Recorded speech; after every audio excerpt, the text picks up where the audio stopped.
We first start from Yunshen. You can share your screen.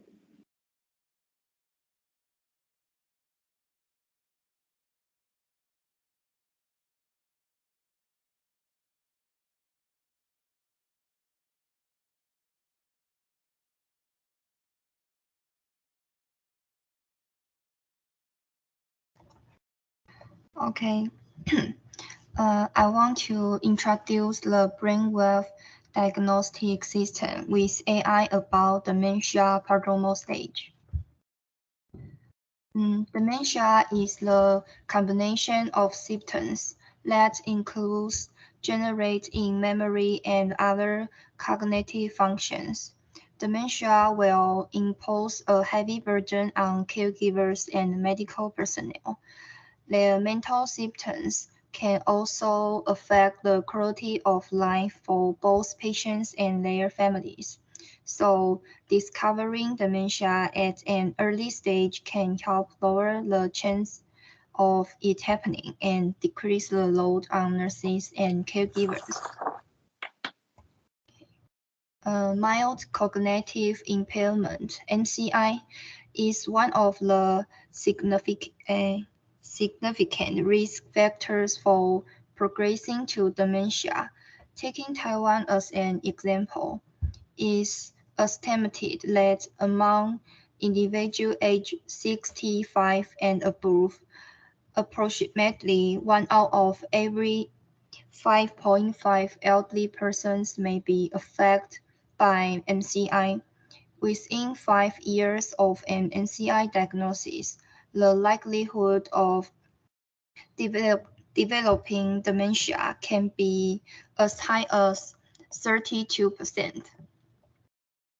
Currently, in clinical practice, the primary methods for diagnosis include interviews combined with skill assessment and self-evaluation of daily life functions. However, there's a lack of objective physiological evidence, and the confirmation process often needs to take 1 to 3 months. With the assistance of AI-based diagnosis, patients can receive timely treatment and intervention, thereby reducing the risk of progressing dementia.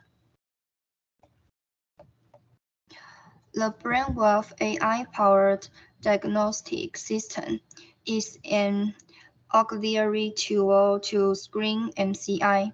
The operation of this system involves measuring brainwave through 8 electrodes placed on the hand.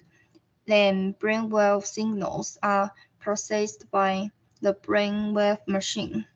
The data is transmitted to the information cloud. AI will categorize these brainwave features by classification algorithm. This entire procedure is non-invasive, and the brainwave measurement takes only 2 minutes. Its accuracy for detecting MCI and Alzheimer's disease has reached over 90%. In comparison to other neuroimaging methods, such as functional MRI, this system offers advantage of lower cost, faster operation, higher accuracy, and portability, making it highly suitable for rapid screening of MCI. The development of this system has been completed, and it was launched in December 2022. I think nurses aren't just about taking care of disease. They are also about promoting health and preventing illnesses. They play a crucial role in screening, early intervention, and giving more holistic care. With AI application, accurate screening technique can help us take the right intervention to lower the chances of dementia happening. This not only reduces the number of dementia patients about but also ease the load on nurses and boost the overall efficiency of healthcare. That's all my presentation. Thank you.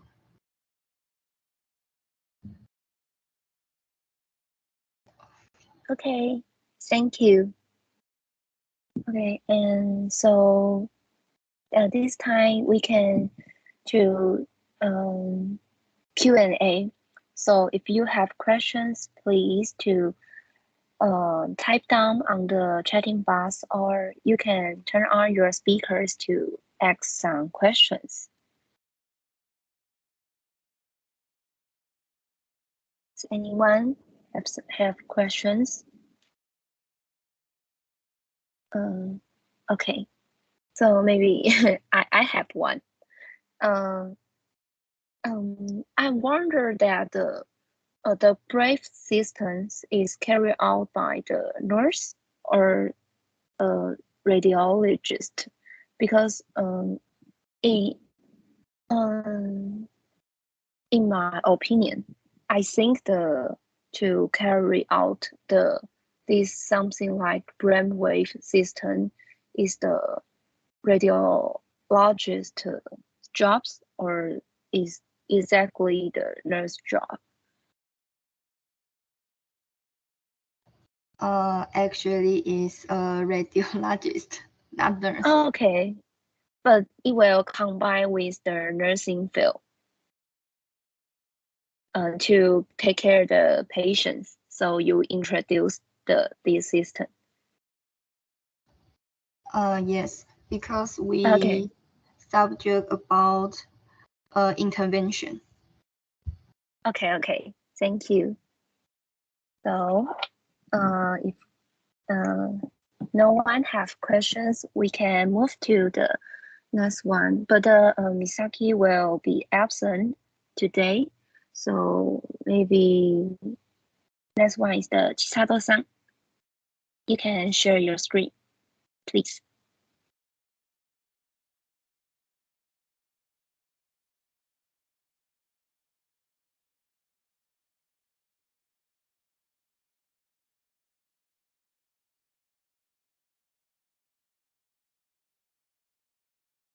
Okay, can you hear me?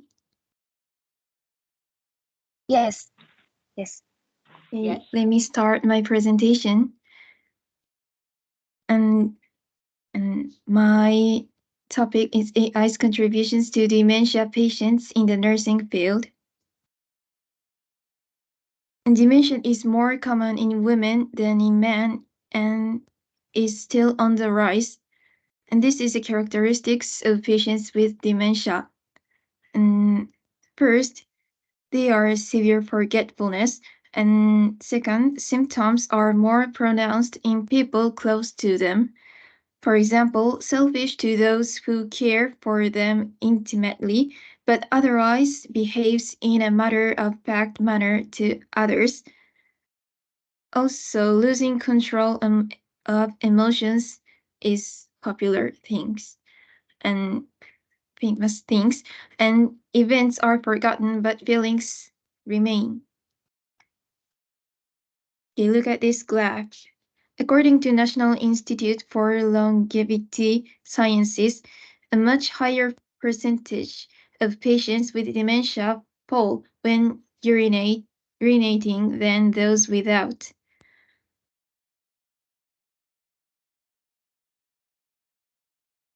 This is the example, the first example, and this system is called Zeta.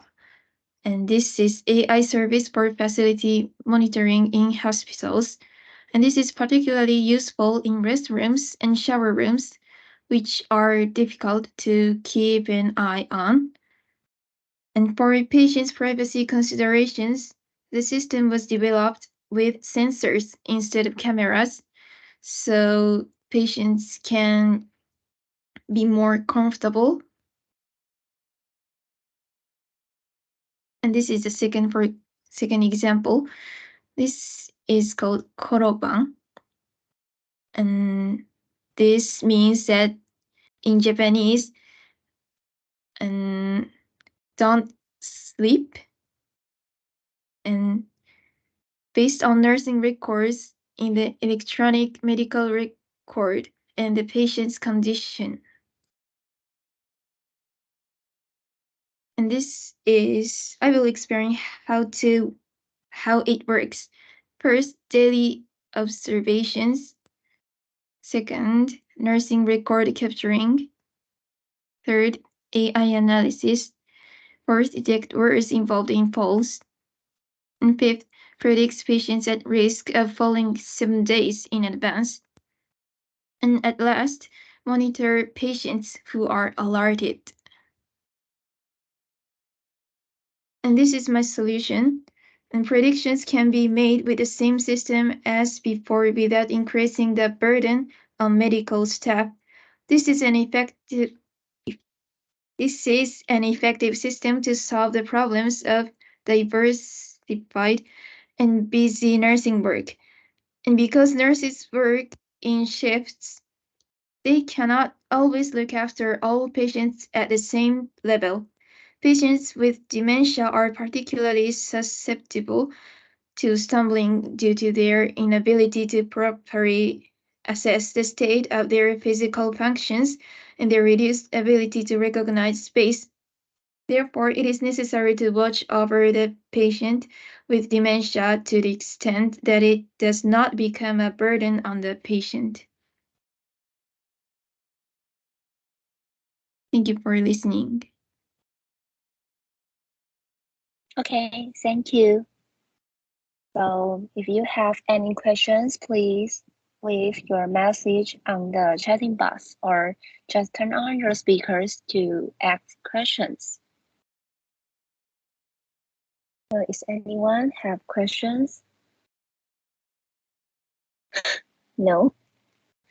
No, but okay. So I have one.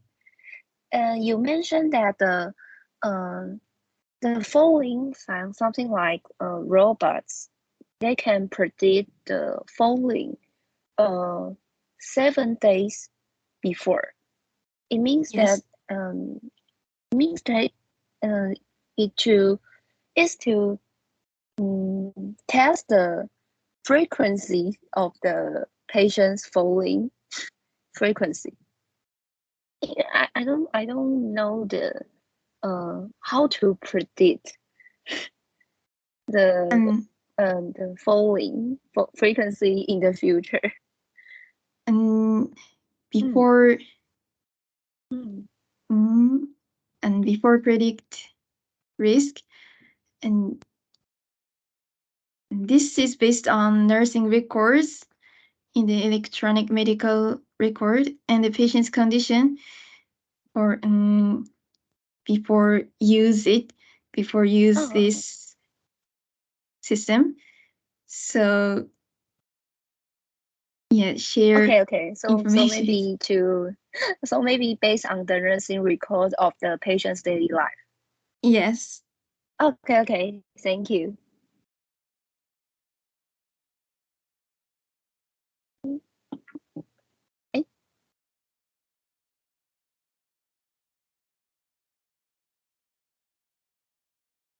Does anyone hear the teacher's voice?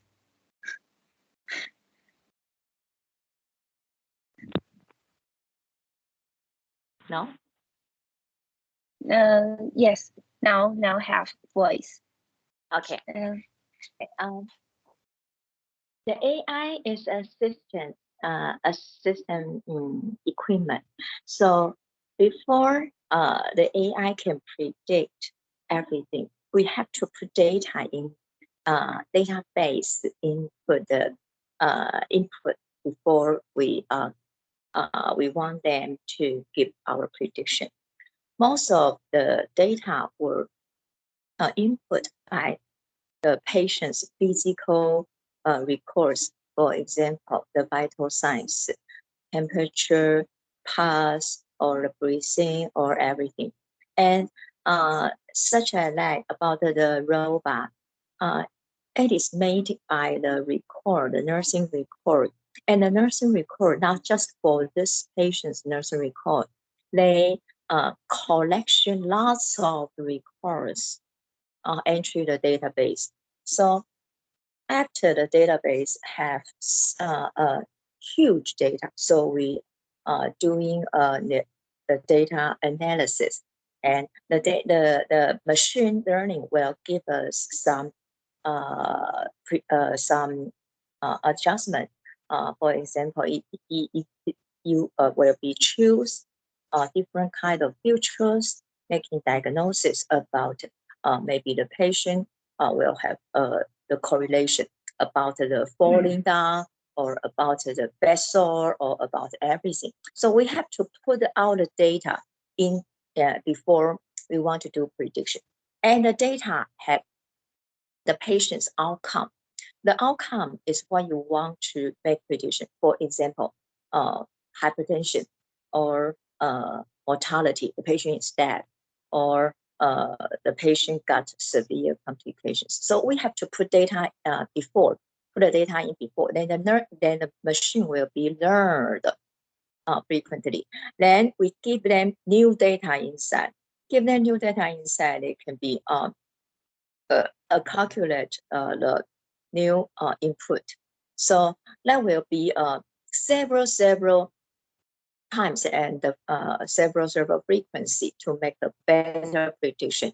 And sometimes we were using the specificity or sensitivity to predict, to realize the data will be is the data was trustable.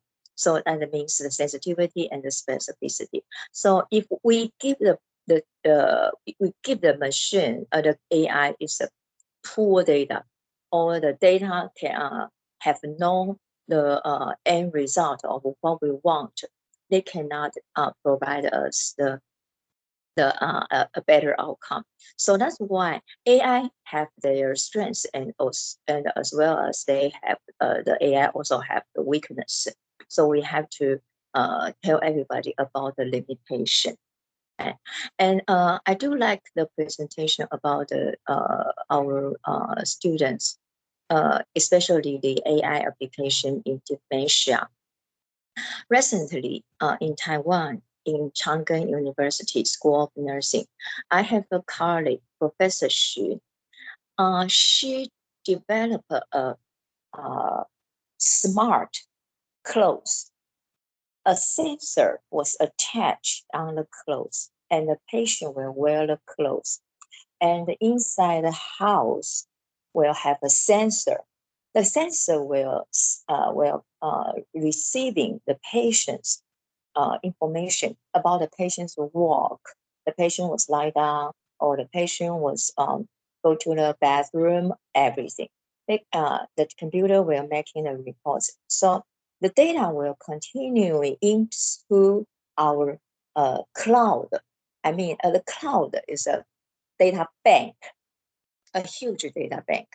And after the cloud, we analysis lots of patients' data from the cloud, and we make a conclusion about the patient is safe, or the patient is sick, or the patient have some maybe she will be get infection very quickly, because we found that the patient get up in the nighttime, go to the toilet very frequently, because the patient got urinary tract infection. That's for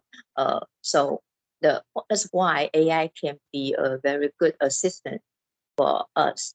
But AI also have its weakness. That's what I say. If we cannot provide AI a clear data, or not enough data source, it cannot provide us a specific or a valuable response for us. So that's why we using AI. That's the principle about we using AI as assistance for us. I'm so sorry. I have a traffic jam, so I late for joining the conference. I'm so sorry. Okay, let's continue. Okay, thank you for teacher's sharing. Okay, so next speaker is the Yuxuan. You can share your screen. Okay.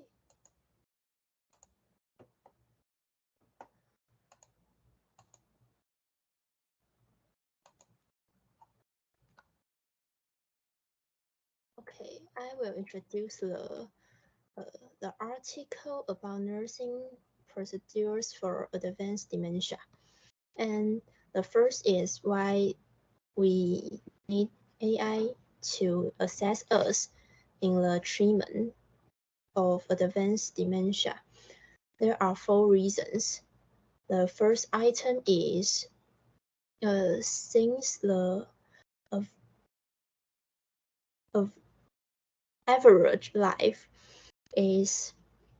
expectancy has increased, dementia rates are rapidly growing in the world. The second item is the situation where these patients are imposing in beds. It is necessary to prevent falls by arranging the space in the bed and safely risk. We need timely and perceived interventions. The third item is patients with advanced stage of dementia frequently require professional 24 hours supervisions for their safety and best needs and the administrations of medicine. The last item is automatics. The autonomous robot-assistive technology may represent an affordable and practical solution to this global problem. And according to research mentioned in traditional nursing techniques for advanced dementia, paintings in this article, we can know several things. Whether it is through assessment, music, therapy, tactile simulations. These interventions can help patients reduce agitations or other dementia symptoms. And in the applications of autonomous robot for patients with advanced dementia, it is mentions human robots and pair robots or other methods and tools for monitoring data. First one is social robot, can reduce emotional loneliness in the elder, but also need to consider ethical concern rates to lack of human content. And these patients still need to be considered before using a social robot when caring for the elder. And the second one is smart telemedicine has the potential to help caregivers of people who with dementia and reduce health care costs compared to traditional care techniques. It is also more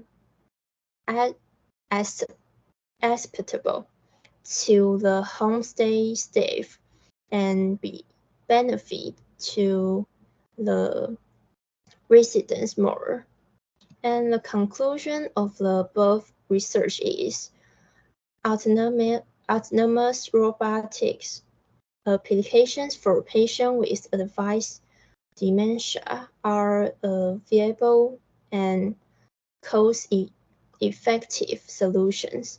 It can reduce the use of manpower and allow nursing home to take better care of residents, good for both patient and the healthcare system. Thank you for listening. Okay, thank you. So if you have the questions, please turn on your speakers or leave the message on the chatting box. Anyone have any questions? Okay, so maybe I ask one questions. And I want to know that the social robots is physical or is an online robot to chat with the patients? It's a physical to. Oh, it's yes. So it may use in in home and also use in hospital. Maybe in the hospital, like luxury, the payroll. Oh yes. So maybe now they often use in the hospital, but in the future it can to introduce in home to. I have no idea to. Yes, I think maybe it can use in homes, but now I didn't see any article to say this. Okay, thank you. Okay. Can I give you some comments? Yeah. Okay. Everybody here. Okay. And I just have attended a conference as talking about communication robot. The robot is being applied in the elderly population, not just specified for dementia. And that's from my colleague, the Department of Engineering. They bring the robot to the community. They using the robot in 3 different community. The first community is most of elderly is normal elderly. The age are older than 65 years, and they can the most major problem is because most of them are stayed at home. They feel very boring, so they came to the community, a place they can discuss, they can play together, talking together. So we bring the robot into the community place. Most of elderly, the older people like to talk with the robot. For example, ask the robot questions. Such for example, like we always ask questions about Siri. Siri, please tell me the weather. How about the weather today? For example, so the elderly ask the robot several kinds of questions. For example, what's the weather today? How do you think about the game, everything? So the elderly like the robot very much because the robot can answer their question. And then the other day, the students bring the robot to another community, the second community. The most of participants are older than 65 years old, but most of them have some physical disability. So we're using the robot to train. We ask the patient to doing exercise with the robot. So the robot will show how to exercise your elbow, how to stand up, and how to making your muscle strength. Because of we want to prevent those elderly being suffer from sarcopenia.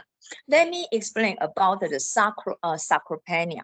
Sarcopenia, that means the muscle strength, muscle bulk will getting loose. So the elderly will weak. They cannot walk and they cannot stand up. So most of the if the patient got sarcopenia, most of patient will lie down, so cannot get up from the bed. So they will be dependent people, so need lots of care. So that's the second community. So we're using the same robot, but two kind of we use two kind of the we want to commit the necessary about our population. And the third days we move the robot to a dementia community. What we do about we want the robot to do? The robot have a camera. The camera can take a picture of our elderly, and the camera get the image. They will analysis about the emotion of the elderly. Some of the dementia patients, they cannot communicate very well, so they maybe get angry or get boring or get mad or get sad. Everything the robot will sense about the feelings, the facial expressions about the patient. So we're using the same robot, but a different kind of purpose for different kind of people.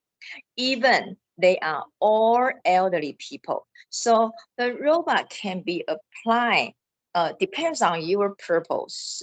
So that's why I like to share you about some experience. If you like it, I can share some, maybe when September 19, I ask our students come to my colleagues' lab to see the robot.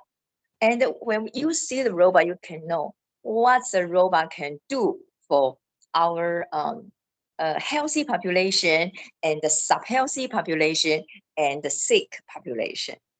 So you the different kind of purpose for your for we can apply it. So that's my comments for you. Good for you. We can continue. Okay, thank you, teachers sharing. So the next speaker is the Hong Yi. If you prepare, Okay. you can share your screen. Okay, good evening, guys. Sorry, is it connecting? Okay.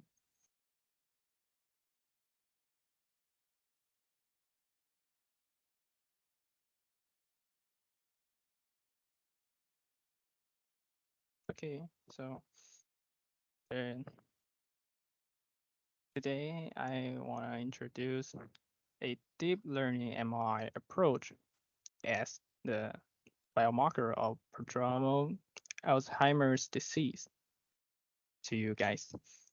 Then the background of this study is the three core pathologies of Alzheimer's disease are amyloid pathology, tau pathology, and neurodegeneration. Biomarkers exist for each, and neurodegeneration is often detected by neuroimaging, and we hypothesize that a voxel-based deep learning approach using structural MRI might outperform other neuroimaging methods. So, first, we need to implement an MRI-based deep learning model and trained with a data augmentation strategy which classifies Alzheimer's dementia and generates class activation maps. The next, and the scientists test the model in prodromal AD and compare its performance to other biomarkers of amyloid pathology, tau pathology, and neuroimaging biomarkers of neurodegeneration. So the advantage of using deep learning to extract biomarkers information from conventional MRIs extend practically we wanted potentially reducing patients' burden, risk, and cost. So let's go into one of the most important meaning of this study is classifying the dementia stage of AD.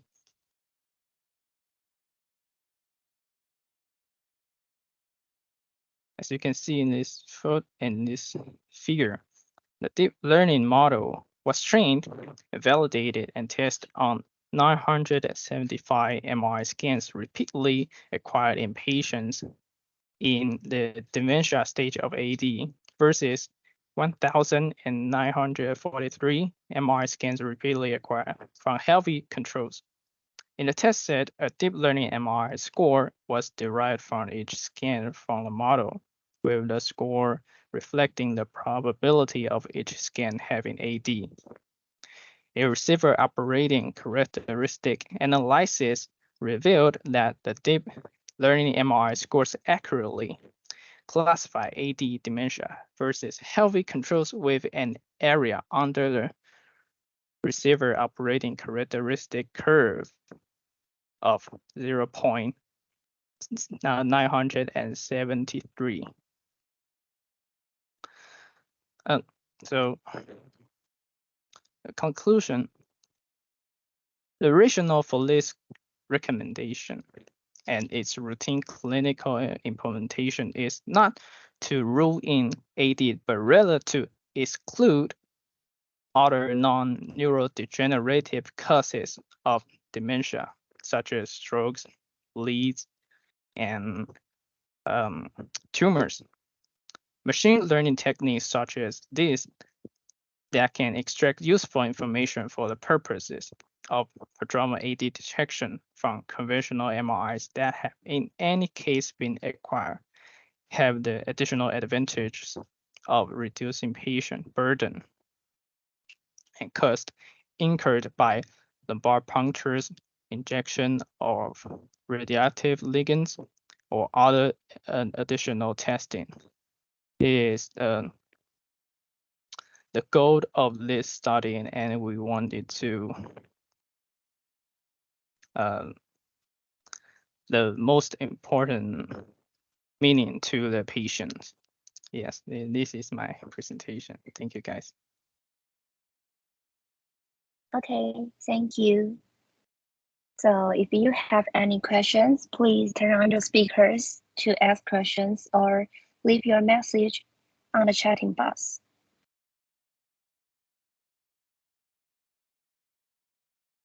Okay, does anyone have questions? No? Okay, and I want to know that you mentioned that the radiologist is focused on to differentiating the stages of the dementia, and the stage of dementia's classification is based on the the biomarkers detection, where to detect the biomarkers from the whole brain. What is the classification of the stage of dementia? When a patient's doing a MRI shot, so there are thousands of photos, right? And yes, these photos need to be examined by a doctor or assisted by a AI system. So when those photos are examined, for example, a photo of a brain, there are many, you can see many angles from it. So the systems will catch some of the details or characteristic of a section or sector of a part of the brain. So those pixels will transform into a biosignal into the data storage. So the systems can use it to classify and to generate a maps to assist the doctors to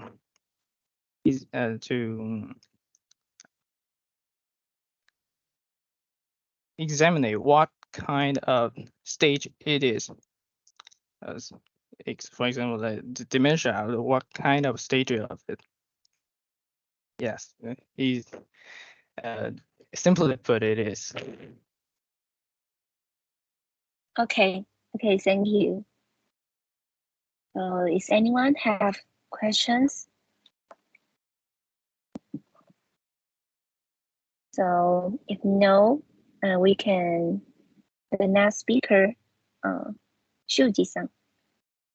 You can share your screen.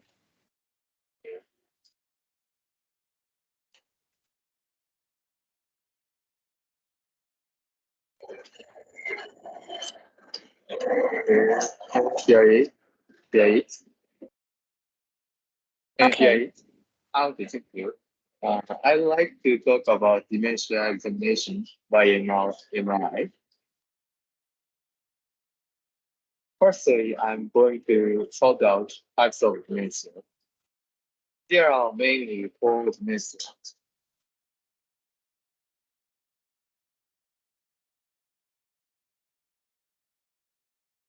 This examination, which I'd like to explain, is aimed at Alzheimer's disease.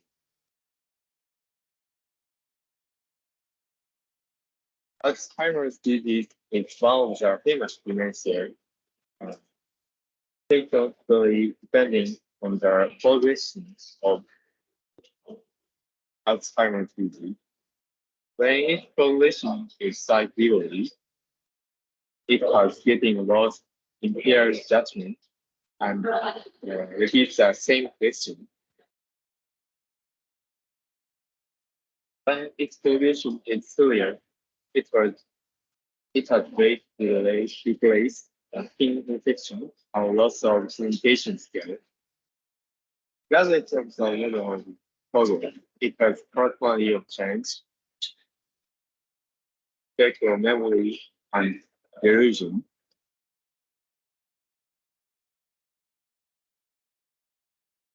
When to diagnose this, there are mainly 3 points to pay attention: medial, temporal lobe, frontal lobe, and hippocampus and surrounding. They indicate atrophy or abnormalities without Alzheimer's disease. Then I would like to explain about AI. This is a diagnosis AI or about Alzheimer's disease. It is deep learning AI. This AI learns from a lot of brain MRI images, includes healthy persons and dementia persons.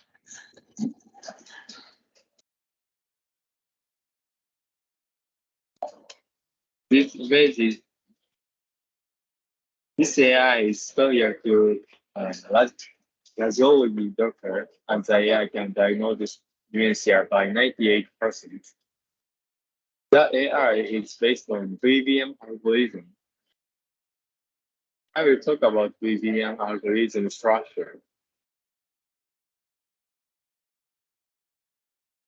BVM algorithm is compares the brain MRI with healthy person's brain MRI. Firstly, identifies the shape of the brain with coordinate transformation and second, quantify the degree of deformation caused by the coordinate transformation. Third, compare with standardized coordinates from brain MRI of a large number of healthy subjects. This is a dementia person's brain MRI, and this is a transformed brain dementia brain MRI. It is a standardized healthy person brain MRI. Compare with this two brain MRI, and then judgment what degree of Alzheimer's disease. This image is shows that this black area and or some difference.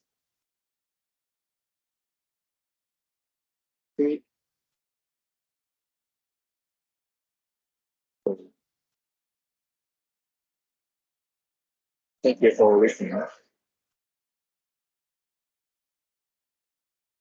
Okay, thank you. So if you have any questions, please leave your message, or you can turn on your speakers.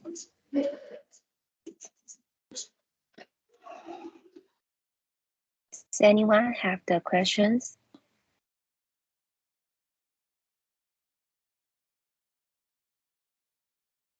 Teacher, we can hear you. Would you please give more example about or give some more explain about the VBM, because I don't catch the clear, I cannot catch the clear information about the VBM. Can you give me more detail about the VBM? Okay. Can I share the homepage of Introduce VBM?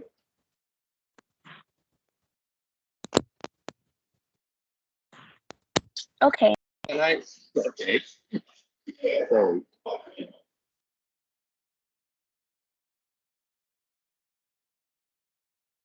this is a not cell based workflow method homepage. It's this page. I see. Okay. Okay. Yeah, I understand. Okay. It's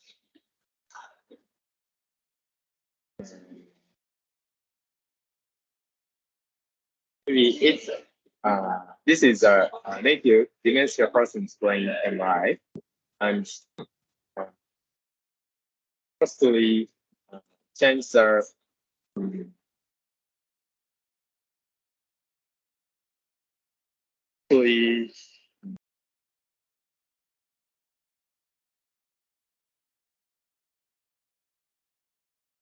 what can I say?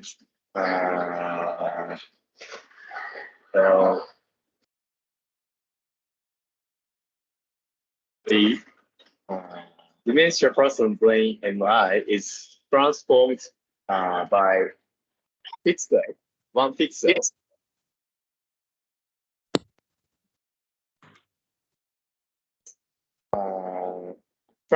This is a transformed dementia AI.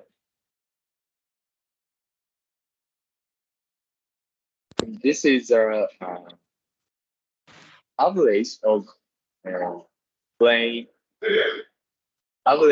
healthy person's brain MRI. Compare with this standard average of person brain MRI.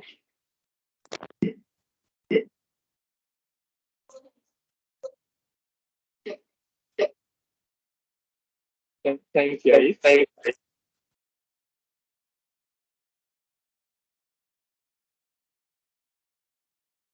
Can you hear it? Okay. Compare the pair with this transformed brain MRI means find some difference healthy person's brain MRI, and then judge the degree of progress of dementia.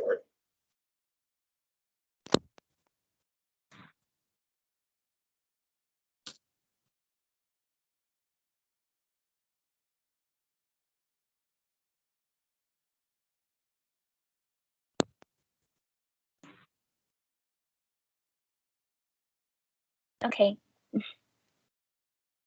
Okay, thank you. So maybe there's no one have questions. I can start my presentations.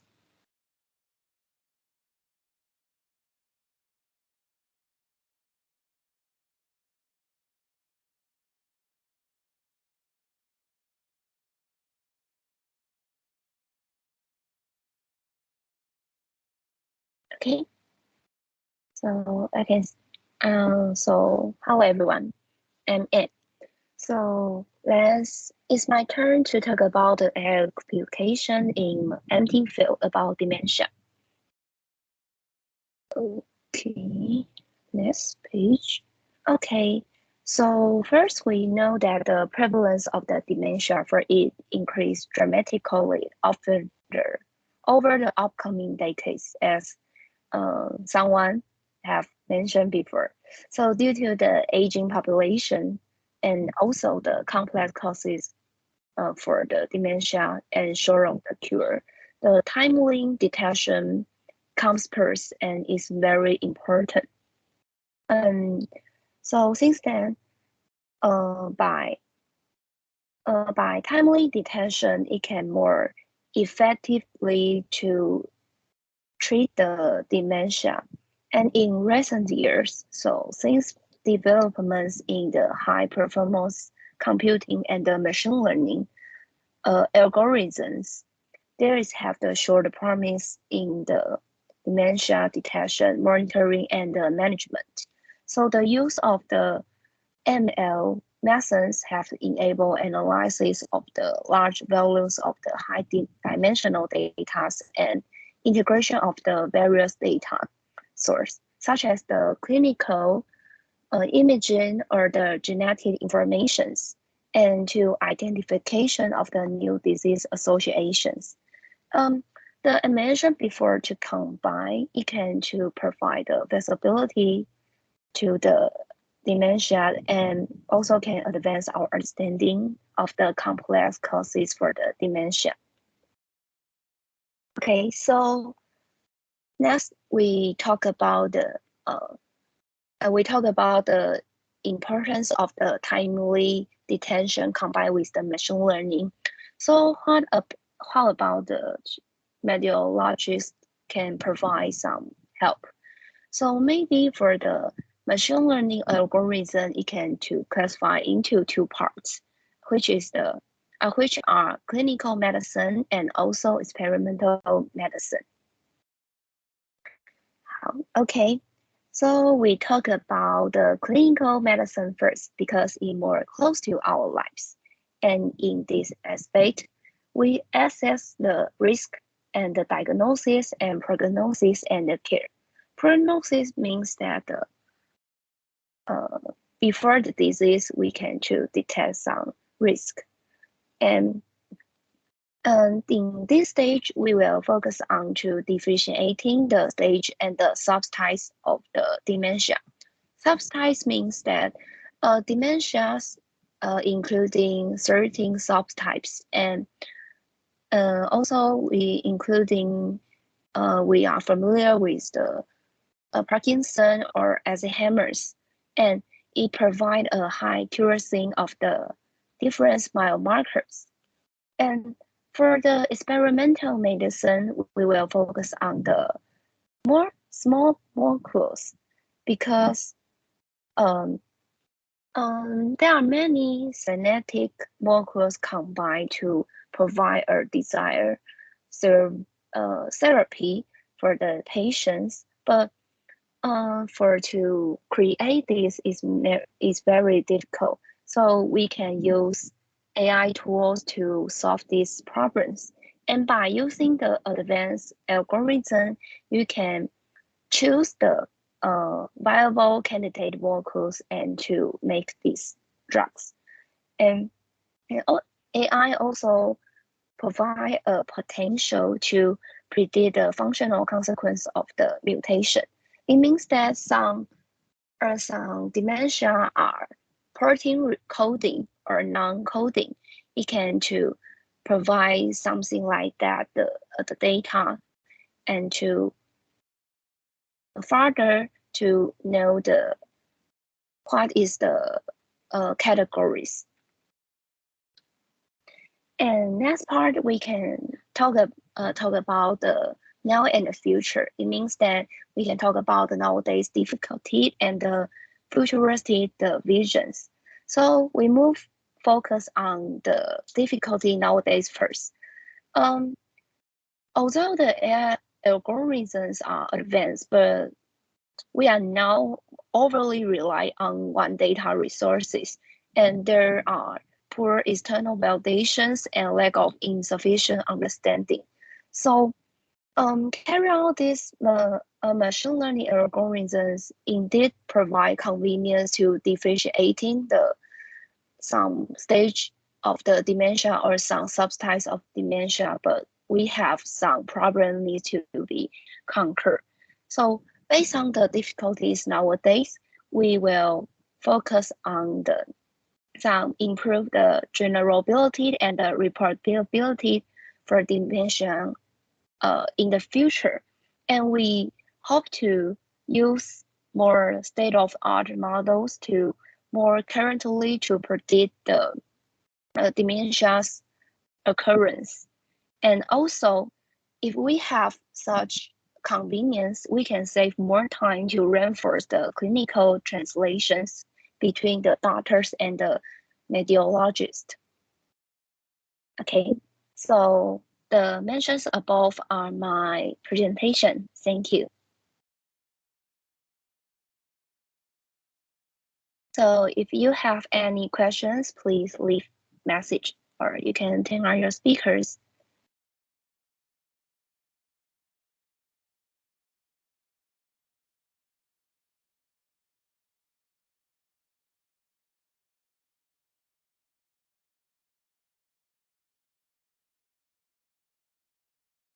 Okay, so if no one have questions, we can move on to the next speaker. Zhi, if you prepare, you can share your screen. Okay.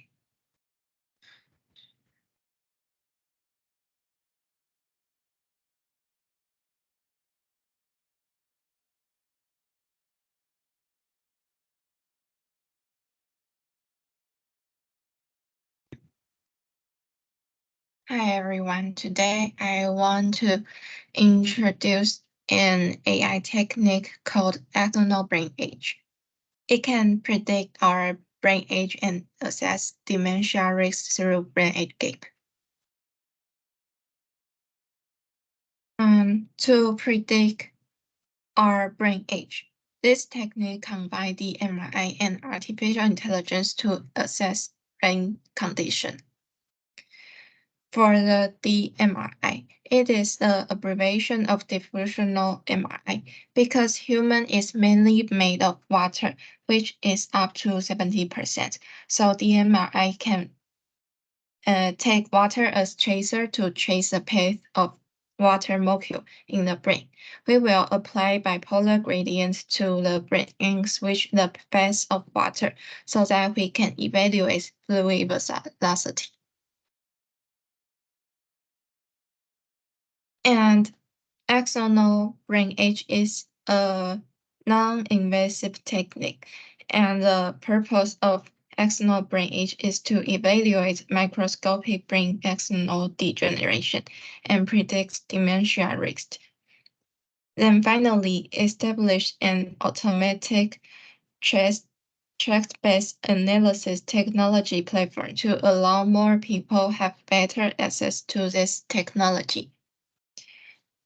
The main target that it analysis is the brain fiber checks, especially the white matter checks bundles, for its microstructure is more sensitive to aging. This kind of work is with high accuracy. Besides this advantage, it also have other advantage like non-radioactive. The only thing to apply is the gradient, and it can diagnose other mental illness, and also it is an objective assessment of MCI.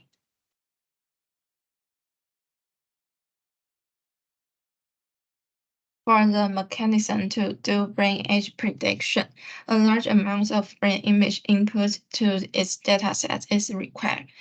Then it will construct the model through machine learning. That's the reason why we can recognize the brain age. When the next time we input the new data, we can assess brain age through the model. And next, I want to introduce how AI work in these steps, because a large amount of brain image is needed. So the first step is of this technique is image collection. Then we need to pre-processing the image to enhance the feature we want and decrease the feature that which is not important. And the next step is to construct the model and verify it to check whether the model is available or not. The last step is to input the image in and infer the result.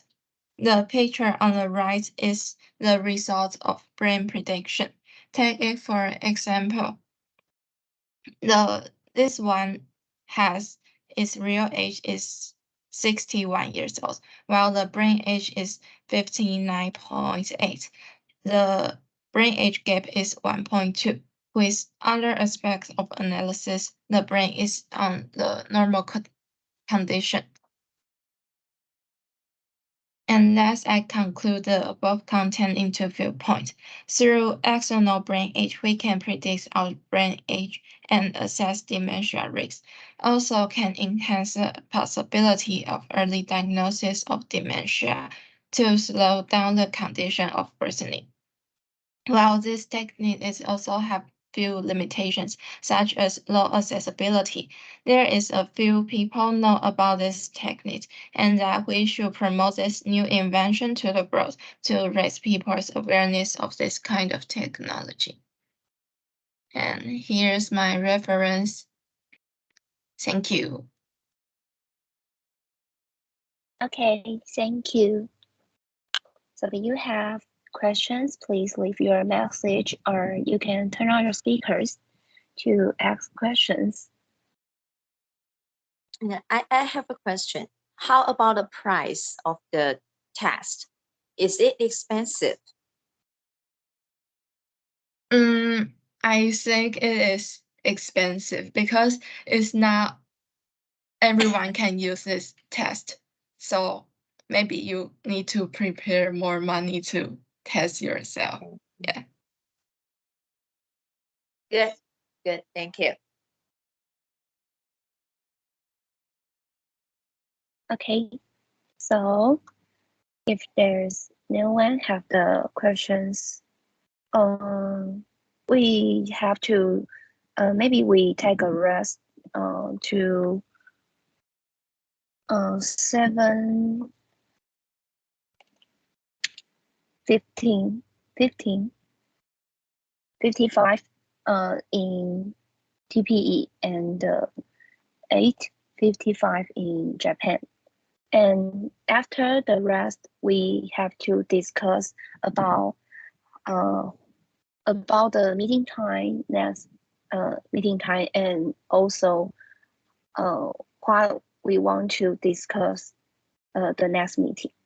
Okay, so see you.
Okay, so everybody come back.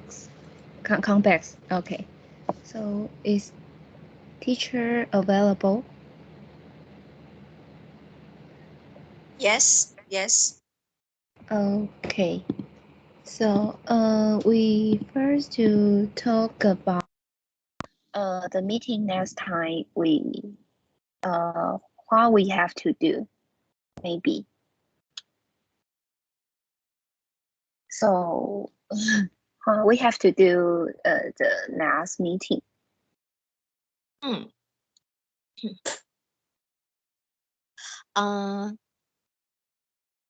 So what dates? September 1st or August 31. I'm available, but I have to online about Sweden time, 12 o'clock to 1:30. So is it available for everybody? So August 31 or September 1st is okay for me. Okay, so is anyone not available on one of one some 2 days not available? Okay, so if everybody is available, maybe we schedule the meeting at the on the September 1st. Then we have more time to prepare for our meeting. Okay. Okay. Okay. Everybody okay? For September 1st. Okay. Thank you so much. And I'm curiosity. I have lost one student, right? Tonight. Oh, 1, 2, 3. yes. Yeah. Misaki have passed have told me that she will be absent tonight, and I tell her to inform you about her situation, but I don't know if she do that. Yes. If you want absence, please leave me a message. Okay. Everybody, because I'm so caring about you. Okay. Is it okay? So, any questions about tonight's discussion? Do you feel stressful? No? Do you feel there's something from the international discussion? Is it useful for you? Good? Okay. So, any comments? Teacher, I have one. Because we on the next meeting, maybe we have to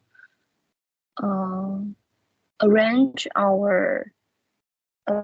about our presentations on the on the September 90th. Yes. So and our topic is our major to our major associated with the dementia and the application. So I wonder the contents we talk about tonight can be used in the presentation. Yes, it's really useful, but I suggest that you have to be integrated together. For it's good for everybody, so you can have some principle. Then you can give some example. So tonight's presentation is really good for the final presentation. And if you can provide us some pictures or some videos, I think they must be very creativity for our presentation. So that's my suggestion for you. I think you are really good to doing such lots of things to read articles and to get some preparation of your present. So it's really good, and I think you are doing lots of contribution of this courses. Okay, and I wonder how everybody how to integrate our major how to integrate into a presentation. So you can I just give you some about my opinion. For example, you can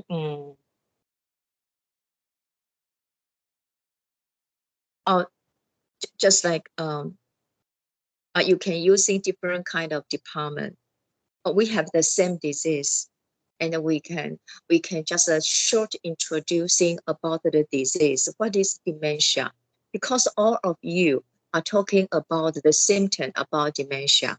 So I suggest maybe these parts are integrated for a part. For example, the first paragraph is the symptoms of dementia, and the second part, the first part is the definition of dementia. For example, some of them we call Alzheimer's disease or dementia. So we have a very clearly definition. That's the first paragraph, and the second second parts you can tell everybody about the Alzheimer's disease or the dementia, the sign and symptoms. For example, the people easy to forget, the people easy to lose. That is the symptoms about the Alzheimer's disease and the dementia.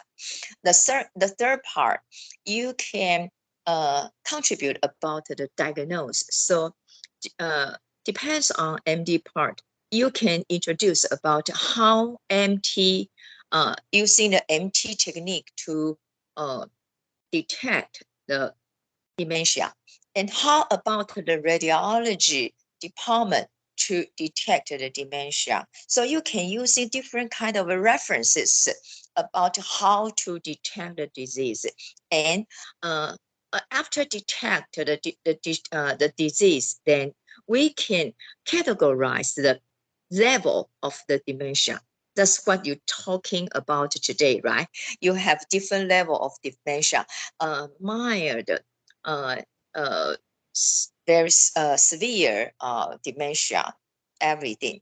You can using pictures, you can using images, you can using brain wave, everything you can apply. Okay, and the fourth part, maybe we can using some strategies. What kind of strategies we can provide about the patient's dementia? The first part, you can say how to prevent dementia. For example, we can using communication robot or everything. And the second part, if the patient with dementia, what can we do as a medical technology or as a nurse? What can we do? Then the final part is how about the situation about the recently researches to applying on the dementia. Just give us some example. Then that's what I mean to integrate all your parts together, not just segment to different departments, because in medical we are a cooperate professionals. We we can find the disease, and we transfer the patients to doctors. Then we transfer the patient to nursing. So that's what I mean to integrate, to care about the patient with dementia. And finally, I want to you can make a conclusion and make a suggestion about how to prevent the dementia. Because I think I remember the Ziying's presentation. You talk about the increased incidence about the dementia. So maybe 5% will have 1 people get dementia. I'm so afraid about, because I am almost 57. I'm afraid maybe I will get dementia. So how to prevent? Does AI can prevent dementia? So you can suggest some communication, social robot or everything, such as mahjong or whatever you can use it, or the artificial, computerized games or whatever. So the final conclusion, you can doing definition, categorize, diagnose, treatment, then prevention. So that's what I mean to integrate your presentation. Understand? Okay. Okay. Okay. No. So maybe I simply summarize the teacher says about the several parts for the presentation, and they are on the chatting box. And maybe we can base on these organizations to separate our arrangement. So, but maybe need some thinking time. I can arrange different parts for you guys to follow up, but I need to collect everybody's opinions now and also to integrate. Yes. And so when if excuse me, when the final presentation, all of you have to stand on the stage. So the first PowerPoint should be present all the presenters' name. So that's what all of you. So the first PPT have to introduce yourself. Because for example, Li Yunshen has come from Chang'an University School of Nursing, and the third grade students. And finally, that's one. And next one. And so all the presenter, maybe not just only one part. Maybe you can alternative to present, and the conclusion may be concurred by someone, for example, such as Waiting or whatever. So all of us, our teachers will sitting in front of you. We will make a records, and we will get scoring for you. So maybe you can ask questions for other teams. So the presentation style is up to you. Not just present the contents, but I suggest that you can get more communication, or more, you can ask questions about your other students. So not just present only what you want to present, but you have to communicate with others. Maybe you can ask questions for your teacher, or you can ask questions for other students.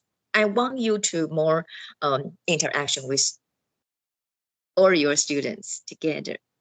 Not just only present. and others will sit over and not listening very clearly. I want you so more creative. That's what I suggest to you. So Wei-Ting, maybe you can make a roughly plan about your presentation plan, and everybody can be I mean, you can choose what part you want to present. You can fulfill the contents, what you want, and then you can integrate all the parts. So maybe Wei-Ting or other or someone you can to clear about the logic, the presentation logic. So I think you can just try it. We have long time to prepare everything. Or maybe you can give some example. I mean, you can give a scenario. You know, what's the scenario? A patient or a old lady, an old man. You can give us some example. And maybe the guy said dementia. What can you do for the patients? For example, I just want you more creativity, more active. Understand? Okay. Okay. Okay, so based on the teachers talking about our presentation, I have a simple plan and to details. Maybe we can to just create a scenario for maybe one to act like a elderly woman or elderly man, and if she or he have to have the risk to have the risks with the dementia, and we can to present how we can provide the provide our profession to help these patients.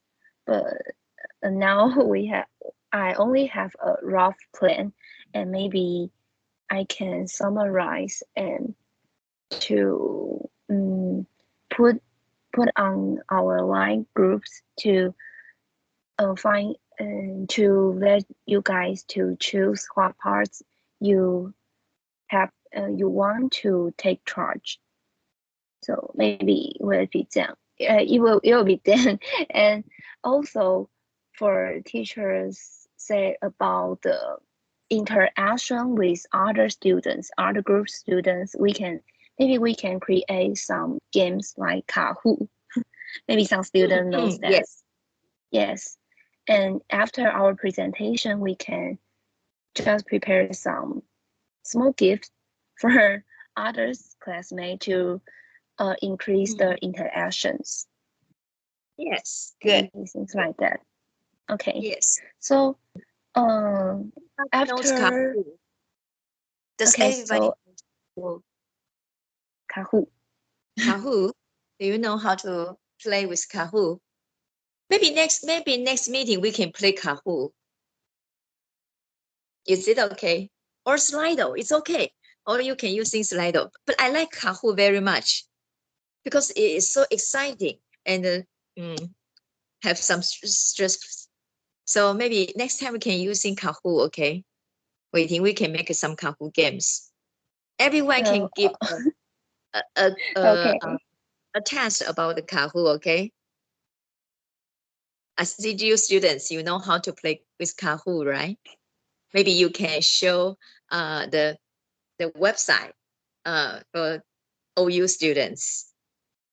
You can illustrate using Kahoot. Okay, I love these ideas. And any ideas about everything, you can just let me know about your ideas. Okay, so maybe after I put on the plan on the line groups and you choose what you want to take charge, the next meeting we can to rehearse the integrated presentations. And after the next meeting, we can focus on the improvement of our presentation to make we present better on the September 19th. Okay. Yes. Okay. Okay. So I'm not sure what time I will put on the plan, but I will as soon as possible to put on the plan and let you guys to choose. Okay. So, does anyone have questions? No one. No. Don't worry. Okay. If you have questions, just ask your questions. Okay. So, teacher, maybe we end the meeting tonight. Okay. See Okay, you. thank you. See you.